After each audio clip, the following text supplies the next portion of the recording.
po. Yan, double tap lang thunder sign. Ayan. Magpa-power on na po yung kanyang indicator. Yan po yung kanyang indicator. Aray ko, ang taba ko naman. Yan po.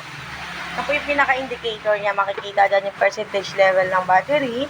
Yung max speed po. Ayan. Sa signal light po ito po. Ayan. Then meron po dito.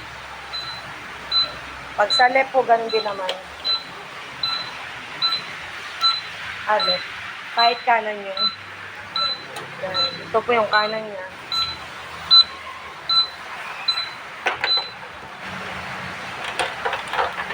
May ganun-ganun pa siya. Ito lang po yung pinipindot. Tapos po, yung light niya, light.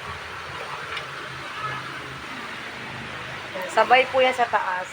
Ayan po, may underglow LED light din po siya. Maliwanag po yan kasi pa-off nga ako pinanggit.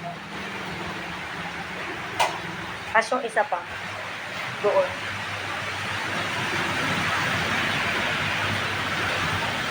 So, ganyan po siya sa gabi. Kasi gabi na ngayon. Ayan po, sige. Pasuyin na ako ulit, be. Thank you so much. Then, sa reverse camera po, uupuan ko. Sabay na pa-under ko siya. Yan po, dyan. Put accelerator, brake. Dito yung brake. May handbrake din po kapag magpo-full parking. Magre-reverse po tayo. Switch lang natin yung reverse. So, ayan po yung reverse. Ayan po yung sa likod. Reverse camera. Switch lang natin. Mayroon din po siyang mini fan. Ayan. Wala lang siyang aircon. Ay. May hazard din po ito. Dito lang yung switch ng hazard sa likod. Push lang natin yan. Alam mo talaga, nakakotse na yan. May basket po sa harap. Okay, ayan.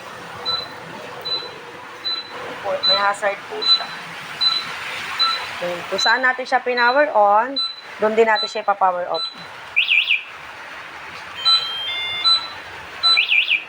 So, ayan po siya, ma'am, sir.